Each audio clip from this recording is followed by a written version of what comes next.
5, 6, 7, 8.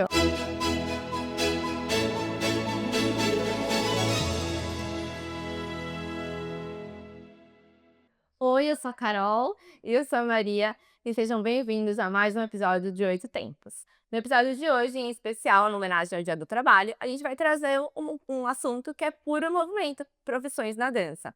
Porque profissão na dança é muito mais que ser apenas um bailarino. Você tem diversas áreas de atuação e hoje a gente trouxe dois convidados para contar um pouco sobre a trajetória deles na dança, em especial Thalita e Flávio, que a Carol vai apresentar para vocês. Desde aqui com Flávio Lima, que é bailarino, pesquisador, professor, coreógrafo, mestre doutorando pela Unicamp, dançou no Lar da Cidade por 14 anos e hoje é coordenador na São Paulo Escola de Dança.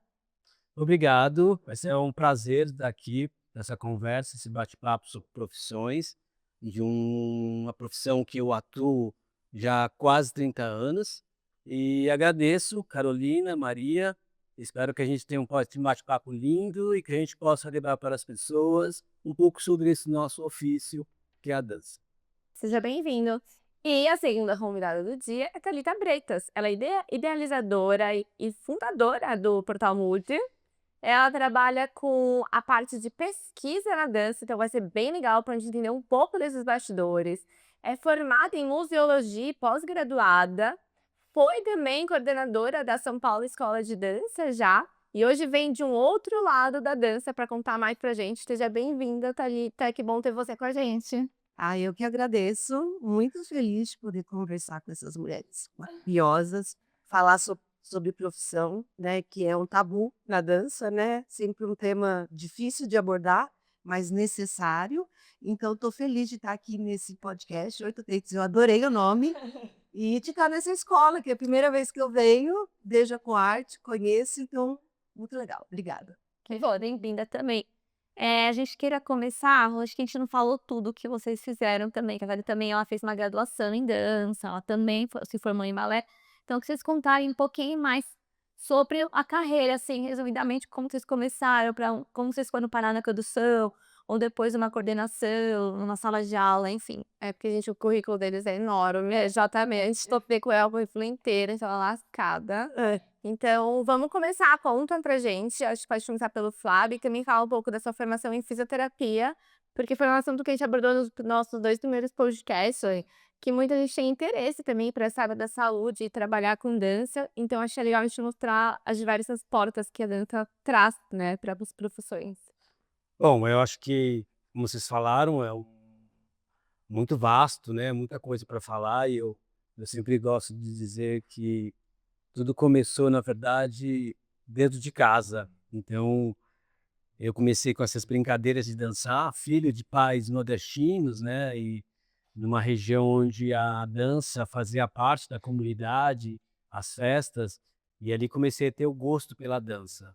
Dançar na sala de casa, nos vizinhos, todo esse e aí nas festas, era convidado para as festas, vinha o circo na região, eu ia competir, e aí eu tive a sorte de ter um colega, amigo, né, de infância, que já fazia dança, e eu quis começar a dançar naquele momento, mas ainda muito novo, meus pais não deixaram. Mas com o tempo a gente começou a dançar na televisão, ele me convidou para dançar no grupo, e aí eu começo a entender aquele universo do qual eu ainda era brincadeira, mas que já estava se tornando um caminho muito potente para eu poder ir ver como que aquilo repercutia na minha vida. E aí na escola do ensino médio, ensino fundamental, uma professora minha de educação artística sabia que eu gostava muito de dançar, falou: Flávio, minha filha faz aula numa escola, você não quer ir e tal. E aí eu fui para essa escola para aprender mesmo, comecei a fazer balé, então eu fiquei nessa escola durante uns 6 anos estudando, e aí eu começo a entender que existem outros espaços à dança, e quero entender onde são os lugares profissionalizantes, e aí eu comecei a atravessar a ponte, porque eu morava no extremo Zona Norte, comecei a atravessar a ponte para ir para o centro, entender o que a dança acontecia naquela região. E nessa corrida, comecei a ir fazer aula com um monte de bailarinos profissionais. Eu conheci uma mestra, que é a Isaura Guzmán, uma professora cubana, que começou a me mostrar um outro lado da dança, e eu também escrevo, estou escrevendo isso no meu doutorado, o quanto ela me fez voltar para a minha adolescência, minha infância, que ela começou a mostrar que aquelas danças que eu fazia na minha época, as danças sociais, o quanto daquilo tinha valor no meu trabalho corporal. Então ela começa a trazer para mim as danças que têm uma relação com Cuba, como a salsa, o merengue, e como que aquilo podia repercutir no trabalho de ballet clássico comigo. E aí eu começo a entender o ballet clássico de uma outra maneira, não a partir da mimetização só da execução, mas sim a partir do movimento que fazia parte da minha cultura também. Bom, a Isaura me levou para Cuba, eu fiquei 1 ano me especializando em Cuba, fui fazer aula no Ballet Nacional de Cuba, e ao voltar de Cuba a gente foi para o festival de Paris, na Ópera Cômica, competi. Logicamente que antes disso a gente viajou o Brasil inteiro, dançando em vários festivais, e aí quando eu volto de Paris, em 92 e 93 eu fiz a audição do Ballet da Cidade, e aí eu entrei para a companhia, e foi um espaço de muito aprendizado. Eu entrei como um bailarino tendo uma formação clássica, e aí eu tive que entender o que era dança contemporânea dentro dessa companhia, e entender o que era a profissão também, né? Porque até então eu era um estudante, eu era um aspirante, né, profissional. Logicamente que sempre quando a gente está estudando, eu não tinha condições financeiras de financiar os meus estudos, eu sempre trabalhei, eu dançava nas escolas, Sim. eu já tinha um trabalho atuando Sim. como profissional ali, mas dançando em várias escolas para ganhar um cachê, para ganhar os ensaios, mas ao entrar no Ballet de Cidade foi como um trabalho profissional mesmo, Foi o primeiro trabalho mesmo, vamos dizer, registrado como um bailarino. como bailarino. Aham. Tinha um salário, que tinha Sim. tantas horas de trabalho, e aí eu fiquei 14 anos na companhia dançando. E nesse intermédio, eu sabia que eu queria estudar e fazer uma faculdade, e eu fui fazer faculdade de fisioterapia. Então aí é onde entra a fisioterapia. Eu não consegui concluir nesse momento a fisioterapia, porque eu trabalhava o dia inteiro e precisava fazer um estágio. O estágio na fisioterapia é no hospital. Ah, E aí eu tranquei, mas mesmo trancando, eu fui fazer um curso de terapia corporal de 2 anos, técnico em terapia corporal. Tá bem, o podcast é pra ter Conheço famoso dessa parte. Aí fiz um curso, todos os tipos de massagens. Eu sempre fui interessado pela relação com o corpo. Bom, enfim, fiquei na companhia aí falei, bom, tá na hora de fazer a mudança, a passagem, né? Chega uma hora que a gente entende que aquilo já não tá dando mais. E aí eu falei, bom, vou parar e vou começar a pensar o que eu posso fazer a partir de agora, entrar na docência e tal. Mas aí eu tive a oportunidade de viajar, de ir para Londres, fiquei em Londres 3 anos. Foi um momento que eu falo que foram anos abativos, que eu pude, além de estudar dança em outros lugares, e ter um momento para estudos também, porque quando você está numa companhia, é tudo muito rápido, a toque de caixa que você tem. Então você está aprendendo, mas está fazendo, pelo exemplo. Então esses 3 anos tem um momento que eu tive para poder estudar, para poder refletir sobre a minha vida, e também Londres. Ele não tava repetindo na praça, ele é parte da queimação, ele tava repetindo em Lost. mas também estudar inglês, né, que eu precisava também, inglês ainda faltava muito isso para mim. E aí, logicamente também, que eu precisava pagar os meus estudos, eu fui trabalhar no hotel, até então na minha vida eu nunca tinha trabalhado numa outra profissão, a não ser a dança. E foi bem importante eu ver o quanto que a dança me ajudou a trabalhar nesse espaço, nesse hotel, que era um lugar que eu preparava sala de reuniões e tal, e onde eu praticava o inglês também. Então, eu tenho nesse momento, foi muito especial. Bom, quando eu voltei para São Paulo, né, foi em 2010, aí eu fui trabalhar com o Aldo Berdazo, na companhia deles, fiquei lá 1 ano trabalhando como professor ensaiador. E também eu finalizei a minha faculdade de fisioterapia, fui fazer estágio no hospital, que eu achei que foi uma experiência muito legal poder fazer estágio no hospital. Fiquei 1 ano trabalhando, ao mesmo tempo já trabalhando com dança, aí fiz uma formação em Pilates também, então tive de Pilates também. Esse podcast Foi que ele não contou que ele fez yoga na Índia também. Claro, lógico. Antes de eu voltar para no Brasil, eu fiquei 3 meses viajando, né? E eu fui fazer yoga na Índia, fiquei 2 meses na Índia estudando, fazer meditação. E fazer o caminho de Santiago. Fiquei 20 dias, passou a Santiago andando.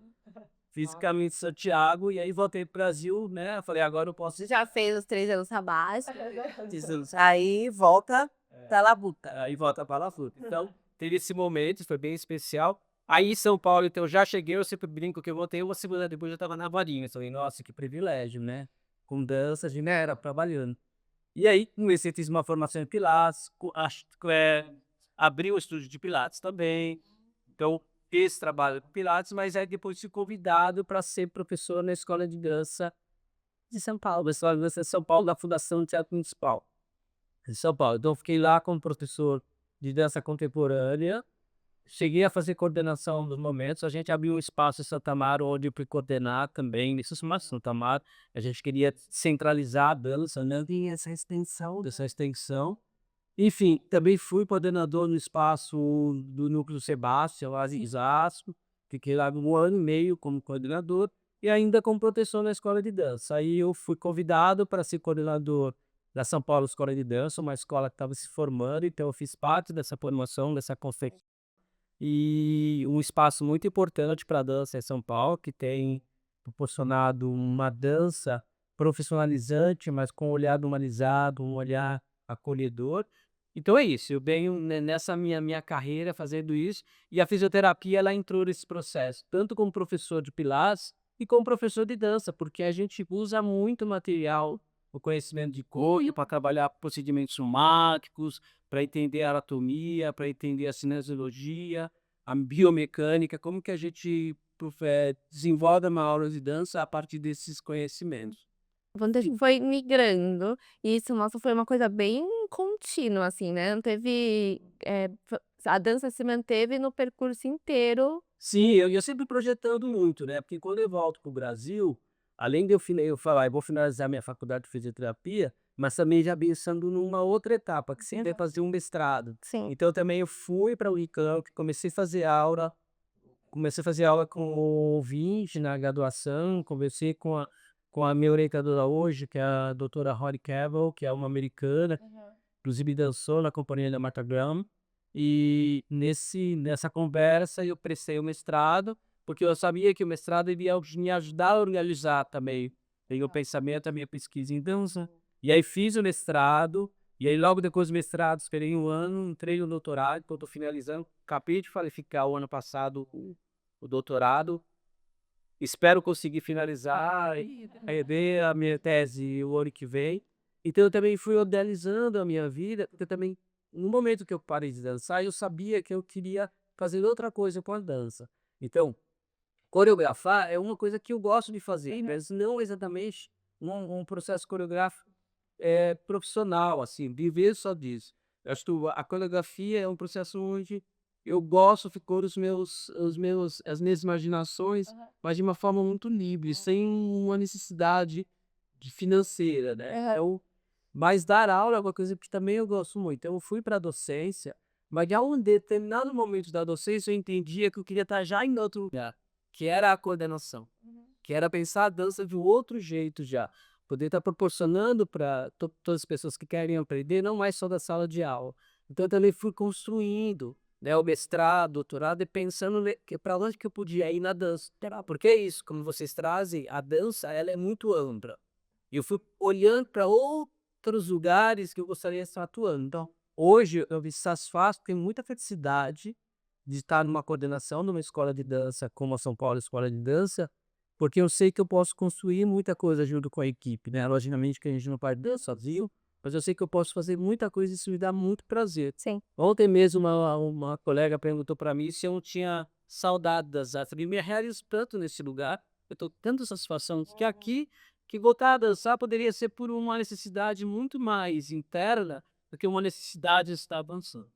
E só pra falar, né, o Flávio é coreógrafo aqui pra escola também. Ele também ajuda com a nossa companhia, ele que monta a parte de direção artística e coreográfica da companhia de dança contemporânea da escola.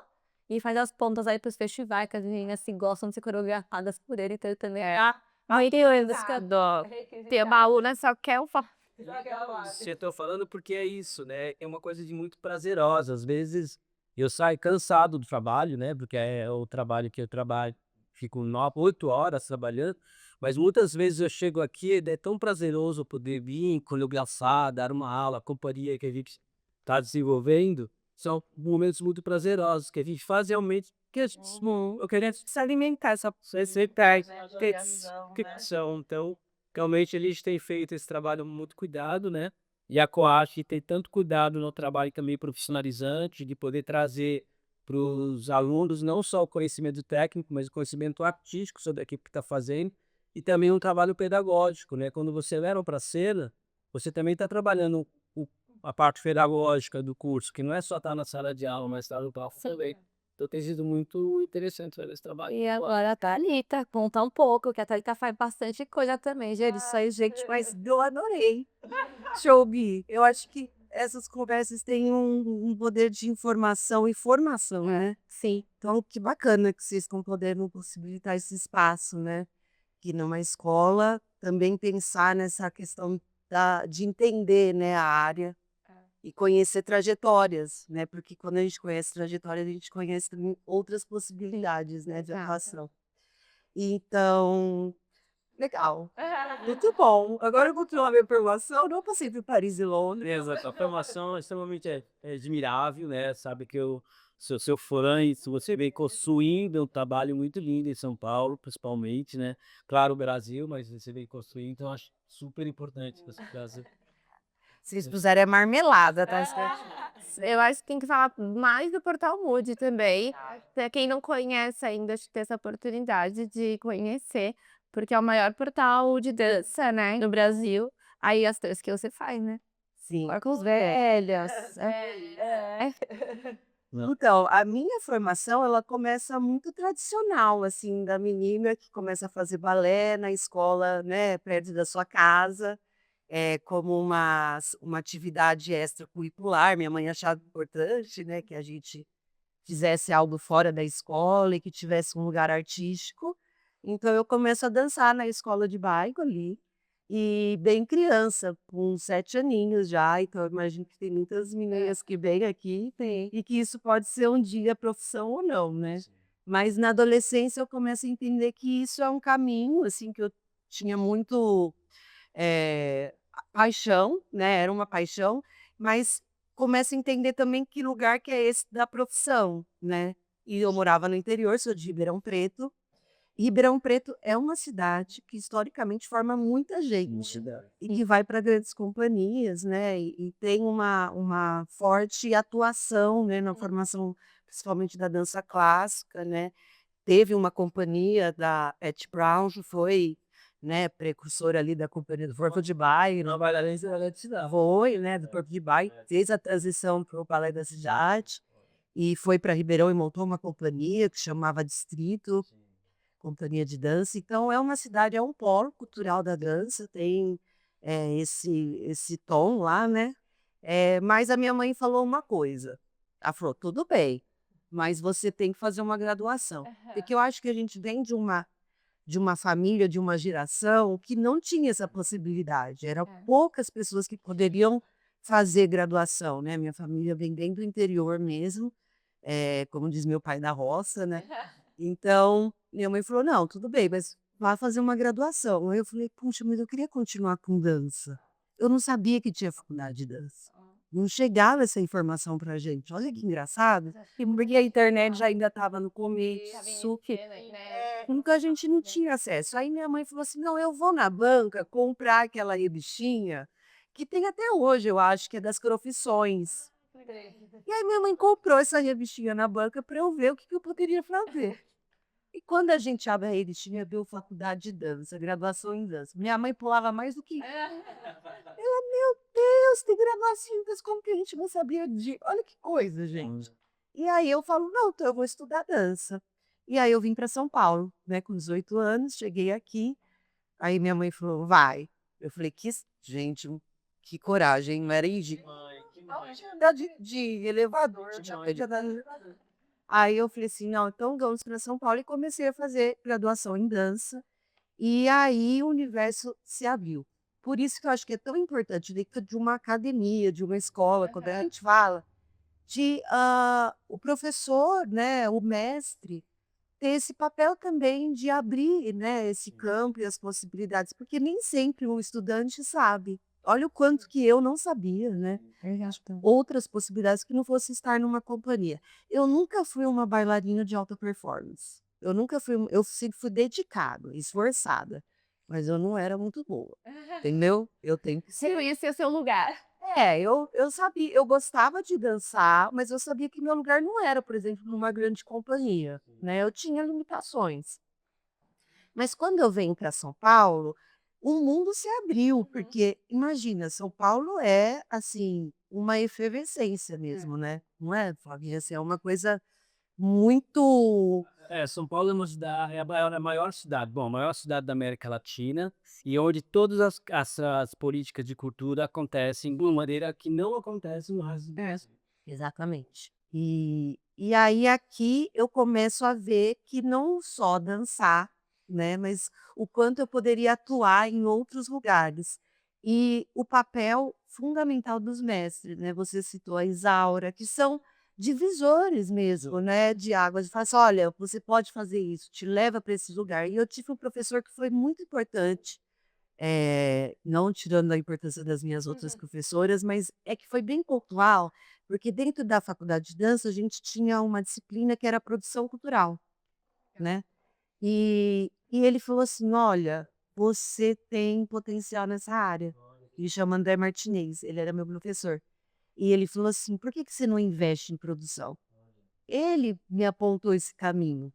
E aí eu começo então a trabalhar com produção com a professora Ana Terra, que é professora da Unicamp, né, e começo a fazer estágio, né, voluntário na área de produção com ela, e aí eu vou trabalhar na Secretaria de Cultura, com a Cássia Navas, no primeiro teatro de dança daqui de São Paulo. Só detalhe. Teatro Itália, se ia lá no subsolo do Teatro Itália, que hoje é Teatro Itália Gesell, mas foi uma época teatro de dança, e era do governo do estado. Então eu fui trabalhar lá, fiquei lá acho que 3 anos trabalhando para a Cássia, foi um grande aprendizado. Aí eu aprendi tudo de bastidor, né, você está dentro de um teatro e para que funcione um teatro, você tem que ter muita organização e muita divisão de funções, né, não existe equipe, não é equipe, é equipe mesmo, né, e aí a gente tinha técnico de luz, técnico de som, pessoas responsáveis pela montagem de palco, os produtores, os assistentes, a pessoa que vai ficar na bilheteria. Então você começa a ver que, para que o espetáculo aconteça, que cadeia produtiva está por trás e o quanto cada função, mesmo que pequena, ela é uma peça daquela locomotiva, né, para que aquilo aconteça. Então, obviamente que as luzes estão para os artistas e tem que ser, né, porque o espetáculo acontece no momento em que o público entra e aquele palco é revelado, né, como nós profissionais, mas para que isso aconteça, você tem essas camadas, né, de produtores e de profissionais de outras funções, né. E eu estava ali como estagiária de produção e me encantei com esse universo. Terminei a faculdade de dança, fiz bacharelado, fiz licenciatura, mas já terminei sabendo que não era nessa área que eu ia atuar, né. A minha mãe falou: "Mas pô, você graduação em dança, vai virar produtora?". Eu falei: "Pois é", né, falei: "Mãe, pois é". Então, eu saí da faculdade já, com empregada, digamos assim, né, eu nunca fui CLT, eu sempre fui autônoma. Até me perguntaram uma vez: "Nossa, você não sente falta de 13º e tal?". Então eu falei: "A gente só sente falta daquilo que ia ter", né. Eu nunca tive, essa profissão mais formal, né. Então eu sempre empreendi, né. Então para mim, isso é um desafio? Não, era a maneira que o mercado se colocava naquele momento, dos anos 2000, né. Então, a gente tinha a política cultural mais importante hoje da cidade, que era o Fomento à Dança, surgindo, que era de 2005 para 2006, e isso é um marco, né, histórico na cidade. Hoje o Fomento à Dança está completando 20 anos esse ano, né. Então você tinha ali possibilidade de começar a trabalhar que antes você não tinha. Né, você tinha companhias financiadas, companhias independentes, porque você vai ter o Balé da Cidade, muito tempo depois você vai ter a São Paulo Companhia de Dança, mas muito tempo depois, né, e hoje completando 15 anos, não, um pouquinho mais, já fez 15, né, fez 15 anos, É 7. E o Balé da Cidade tem Muitas depois sim, diferença de Pois é. Então, e as companhias independentes, antes do Fomento à Dança, elas tinham uma sustentabilidade muito precária, né? Não que o Fomento à Dança tenha resolvido todas as questões, longe disso, né? Mas ele foi a possibilidade das companhias independentes começarem a ter financiamento. E isso é engraçado, né? Porque a política pública bem instaurada, né?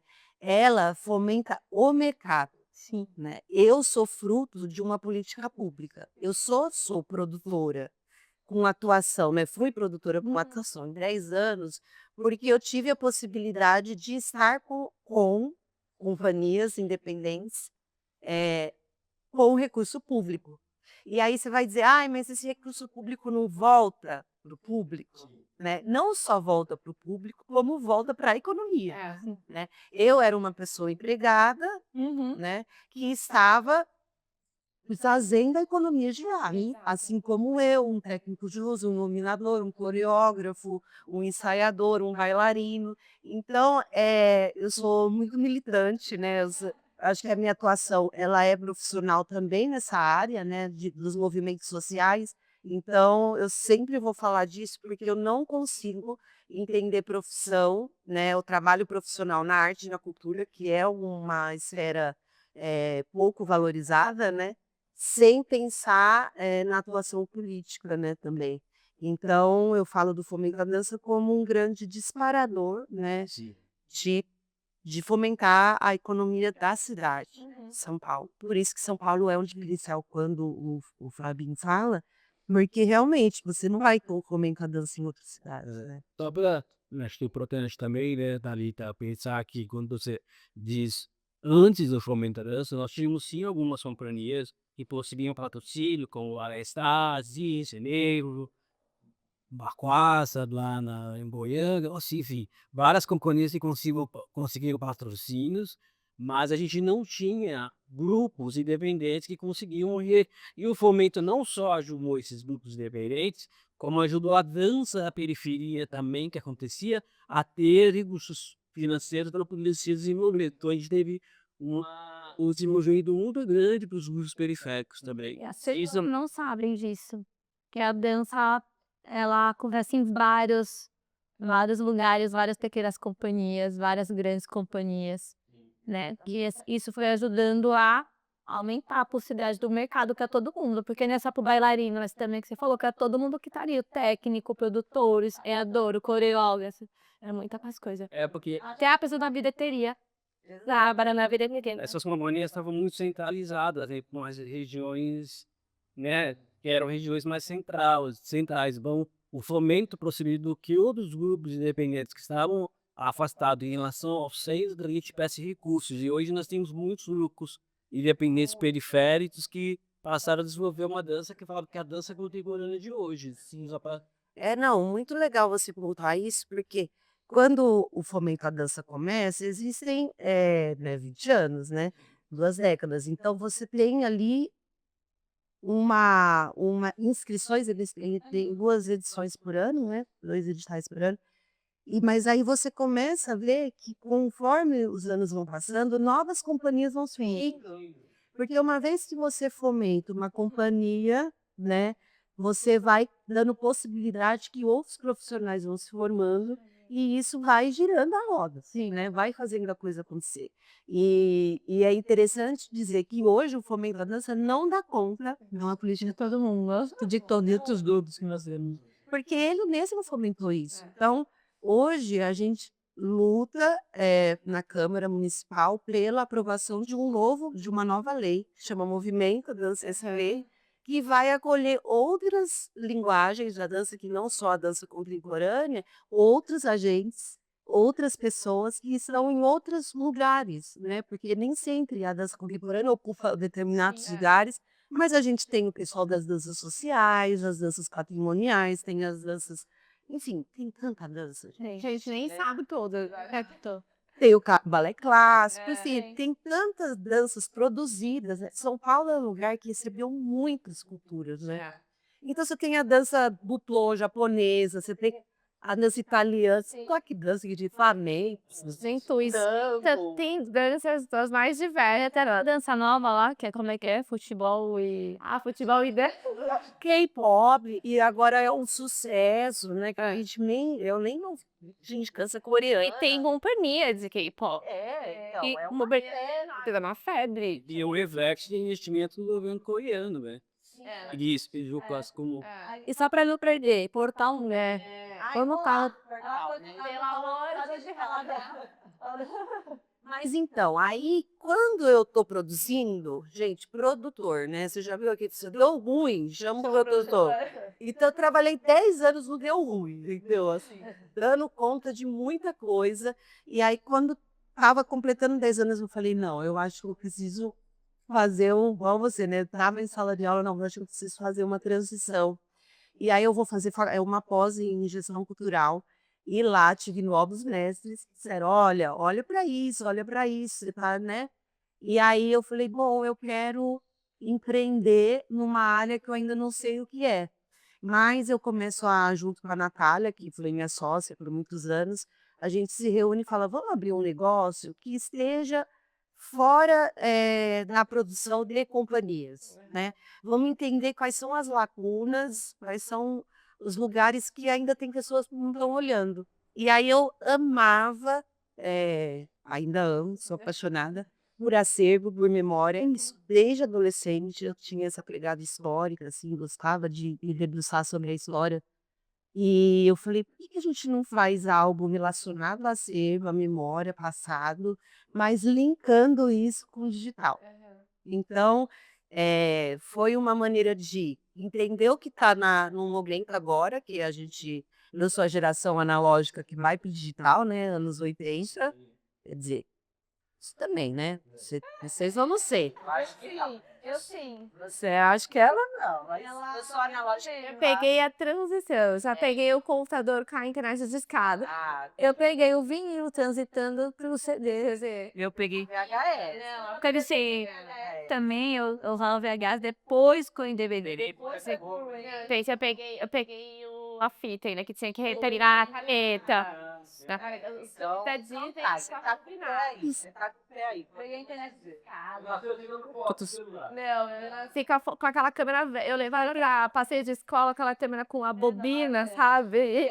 Eu tinha 10 fotos, meu pai comprado. Eu tinha 10 oportunidades de tirar uma foto boa. Não, gente, era assim, né? Você vê lá, às vezes você ia tudo errado. Manchada, com flash estourado. Mas agora hoje a gente tem, né? Aqui, ó, os bastidores, depois vocês vão saber o que vai acontecer. Tem outros profissionais aqui fazendo esse trabalho.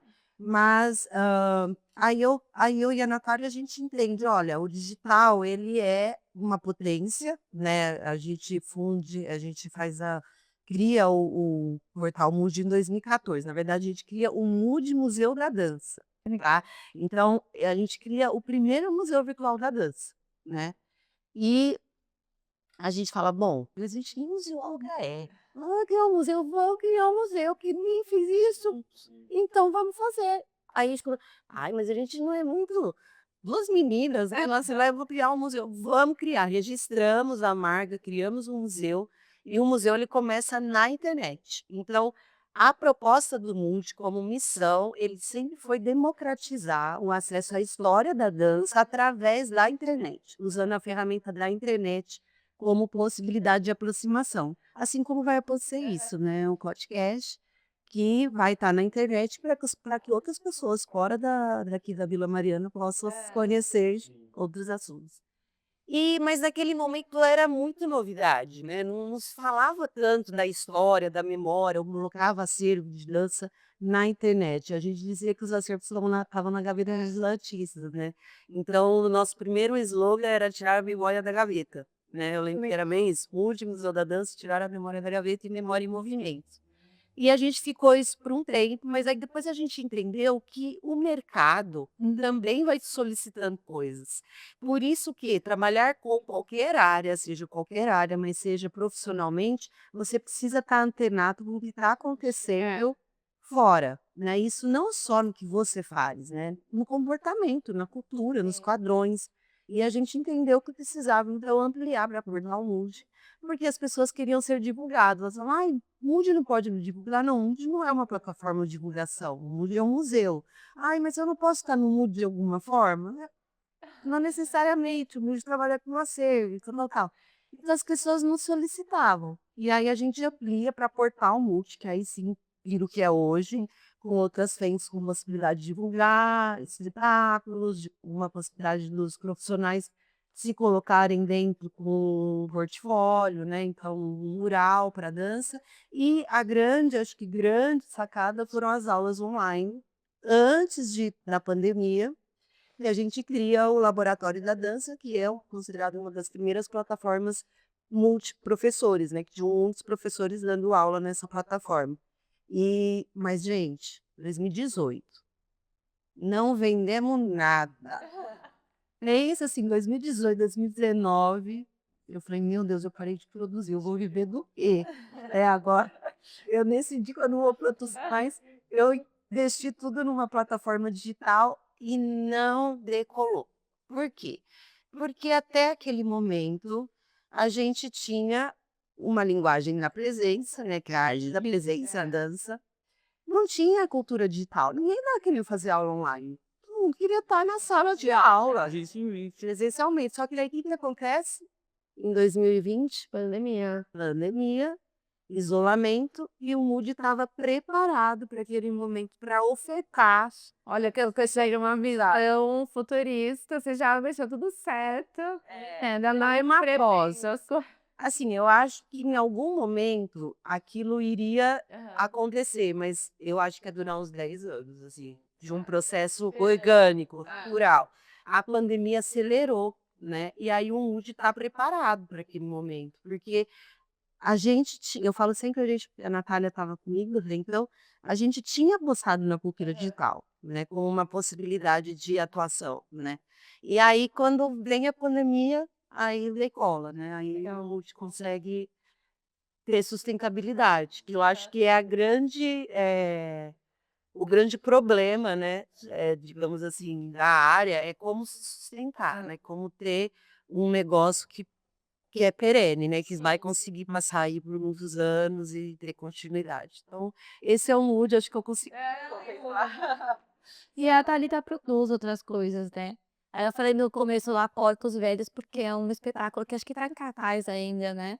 Tá. Vai continuar. E tá esse sábado no Sesc, quer dizer, sábado não, porque eu não sei quando, mas enfim, tá em vários lugares aí. Por enquanto tá em cartaz, tá. Não sei se já quem tá a gente coloca na legenda, Edna, se tiver, se hoje tiver ainda a gente coloca Porcos Velhos, que é muito legal de assistir, tá gente, vale muito a pena. A gente coloca um resuminho lá, uma sinopse pra não contar tudo agora. Mas até que vocês estavam falando de vocês falaram um monte de coisas já, que dá pra fazer com a dança.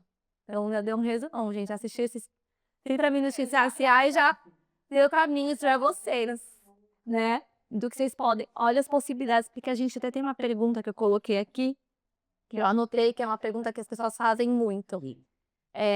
Mas você é bailarino? Ou você é professor de dança? Ou sei lá, mas no que você trabalha?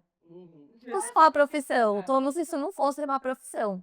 Ou então, ou para quem ainda tem um pouquinho mais de conhecimento, como se ser bailarino ou fazer aula de balé, ou enfim, só vai te possibilitar dançar numa companhia. Não existe nada além disso, né? Ou, não sei, já vi também, ai, vai morrer de fome, né? Ou então, até você fala, você é bailarina, tá, mas você trabalha com o quê? Tem faculdade? Tipo, como se, né, enfim, sei lá. E aí a gente já mostrou que não é verdade. Mas o que vocês têm para falar sobre isso, sobre essa pergunta, mas você trabalha com o quê? Né? Professor de dança né, não é um trabalho, bailarina às vezes não trabalha, até queria assim que o Flávio, do lugar dele de bailarino de companhia, contasse agora como que é essa rotina, né? Do trabalho na companhia, que a pessoa acha que ser bailarina de companhia é você ir lá, dança no teatro, vai pra casa e dorme a semana inteira e volta no outro domingo para dançar mais uma sessão. Aí depois a Thalita fala, o que que é ser produtor? Não é só ir lá um dia também bater a claquete e lá, gente, entrando no palco, né? Tá certo, que vai embora, né? O que é essa rotina? O que é o trabalho de bailarina? Quantas horas? Como é que ele acontece? Conta um pouquinho dentro para poder falar um pouquinho sobre a produção, como é que funciona esse trabalho, né? A rotina de um bailarino, né, eu acho que pensando nessas companhias como o Balé da Cidade ou como companhias oficiais, a gente fala que bailarino de alta performance, quase um atleta, né? Então, você tem de ter um cuidado com o bailarino, como os atletas têm. Eu vou só apresentar, eu acho uma quase, é um atleta, né? Eu acho que como até como nutri, eu acho que bailarino profissional, ele é um atleta. Existe, a gente tem isso. Então, eu na época como bailarino, que mudou muito hoje, né? Então, como bailarino, a gente sempre faz uma aula de dança, em geral, aula de balé clássico ou dança contemporânea, de 1h30. Então, você chegava às 9h até às 10h30, tinha 15 minutos de intervalo, trabalhava até 1h da tarde, Trabalhava fazendo o quê? ensaiando. Essa Ensaiando. conta. E ensaiando, repetindo. E trabalhando em prol, eles falam limpar, né? Quer doer essa fala, mas é poder organizar melhor os movimentos, porque eles sempre tem um ensaiador lá na frente, vendo, assistindo e fazendo as correções. A gente tinha o intervalo de meia hora e depois ia até as 4h da tarde ensaiando. Ensaiando. Normalmente, a gente fazia uma passagem no primeiro momento para depois fazer as correções no segundo momento. Isso era de segunda a sexta? De segunda a sexta. Com o trabalhador de qualquer outra profissão, tá, gente? Hora pra ir, hora pra sair. Agora, eu também fazia a parte disso, eu fazia musculação, eu fazia natação, eu também tinha um trabalho corporal pós-trabalho para poder me preparar melhor. Para o trabalho. Para o trabalho. Sempre cheguei, eu nunca cheguei, eu trabalho às 9h, eu chegava às 8h. Me aquecia, me alocava, me preparava para iniciar os meus trabalhos. Sempre, sempre muito. O trabalho é totalmente corporal, né? Então tem essa. E aí você pega atletas de alto rendimento, a gente pode usar como exemplo até tem aquele jogador de basquete, não sei nada do tênis, Michael Jordan, certo? E deles, do tênis, do Nike, o tênis, que ele chegava também, até no filme passa, que ele chegava às 4h da manhã, enquanto elas estavam dormindo, ele parava e se prepara, porque vocês trabalham com o corpo, então você tem que ter esse preparo, esse cuidado pro seu corpo. É assim para Para o trabalho. aqui em português, futebol. Então, né, se você, e isso acho que qualquer profissão, né, se você quer ter um alto rendimento, você não pode chegar já atropelando no horário, assim, já tem que ter um preparo para aquilo. Então, essa dá um trabalho, tá? Quem você tem hora para ir tá com uma broca, se não chegar, não é? Não, a gente fala que assim, a gente é bem. E aí tinha fisioterapia, muitas vezes a gente às vezes não dava vontade para fisioterapia, mas isso é muito perigoso, porque o trabalho corporal que antecede ao ensaio ele é muito importante, porque é o que vai te preparar muscularmente para que você não tenha nenhuma lesão depois. Então, porque o trabalho de aula, ele trabalha flexibilidade, trabalha fortalecimento, concentração e uma coisa muito importante, quando você trabalha juntos, você pensa junto, você cria uma unidade no grupo, antes que ele está no trabalho. E quando você dança em grupo, você consegue perceber essa unidade de cena. Eu preparo, Eu ia falar só uma coisa que até me vem na cabeça agora para não perder, que você tem um salário, você comprando, você tem um salário como qualquer outra, porque as pessoas não sabem disso, tá? Elas as pessoas não sabem ter, elas acham que você vai ganhar pela bilheteria só. Pô, se você tem um. no caso dessas companhias oficiais, contando para a cidade, Capoaí, o Casual, a São Paulo, Companhia de Dança, são todos bailarinos que têm salário, algumas companhias são públicas, outras são privadas, como as suas para a cidade de São Paulo, e são CLT, então tem salário, tem férias, como eu, por exemplo, hoje, como coordenador, tem trabalho que eu tenho 44 horas só cumprido na semana trabalhando em dança. O registro, exatamente, tem que chegar no horário, tem que sair, você tem que entregar demandas, enfim. Isso acontece, tá, gente? Qual que é a minha câmera mesmo? Ali. Acontece mesmo, tá, gente? Não é só vou lá e danço e, sei lá, vou lá e dou uma aula e vou embora. Faço uma horinha de. Porque pra gente que trabalha com isso, nossa, como é que pensam isso? Mas as pessoas pensam isso, tá? Chama dúvida, porque tem um tabu. Porque as pessoas não Então, a gente recebe muito aluno, às vezes eu pergunto isso para alguns alunos que eu vejo que têm interesse, eu pergunto, o que você quer fazer com a dança? Você sabe? Eu sempre converso, né? Aí eu vou dando as possibilidades, olha, tem isso, tem aquilo, tem nananã. E aí eles vão entendendo um pouco mais, mas tem gente que, nossa, você pode dar escola de dança que você não sabia, mas tem gente que não sabe ainda que tem, que existe essa possibilidade. Isso é muito eu acho que ainda mais e como você falou, a gente tá em São Paulo. Em São Paulo você tem ainda a cultura muito forte, a dança muito forte e 1000 oportunidades de dança em São Paulo. Mas até com o podcast, com o Portal Mude, a gente consegue alcançar lugares fora de São Paulo, para pessoas que não vivem isso, como a gente vive o tempo inteiro, possam saber que tem oportunidade, que tem outros campos de dança, né? E que às vezes possam aumentar isso também em outras cidades fora de São Paulo. A gente precisa falhar mais. A gente tem aí no Amazonas, né? No Pará, que tem o teatro lá, até que vocês foram. Teatro, mas o Bali em Curitiba, ali no vocês foram não, desculpa, é Ceaú, era em Recife. Recife, que é enorme, Santa Isabel, que é muito legal, e tem a dança lá muito forte também. Não, na verdade eles têm uma companhia, eles são uma companhia em Recife. O Teatro Santa Isabel a gente foi ver uma outra companhia que tava dançando lá. Tem uma cidade, não dá não. Mas Ceará a gente não sabe. Mas tem o Guaíra também. Tem o próprio do Alex, o de Jundiaí, e a Job. Tá trabalhando com esses bailarinos que estão saindo das escolas para trabalhar para outras companhias. Tem a Companhia São José dos Campos, Também.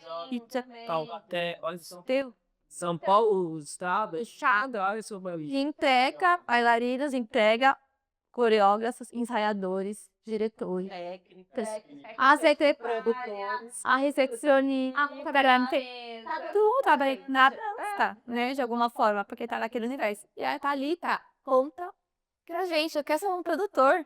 Ah, meu Deus. E esse teu complementando, o que é empreender na dança? Que isso é legal. Olha, empreender na dança é como qualquer outra profissão, né? Tem os desafios, tem os riscos. Eu falo que o Sebrae foi um lugar que eu aprendi muito e eu indico sempre possibilidade de estudo, porque entrar no mercado não é simplesmente ter boa disposição e bom interesse, precisa ter conhecimentos específicos, né? De administração, né? Como qualquer outra área profissional. Você vai abrir um mercadinho, você vai precisar entender de administração, de fluxo de caixa, de entradas e saídas, uma escola.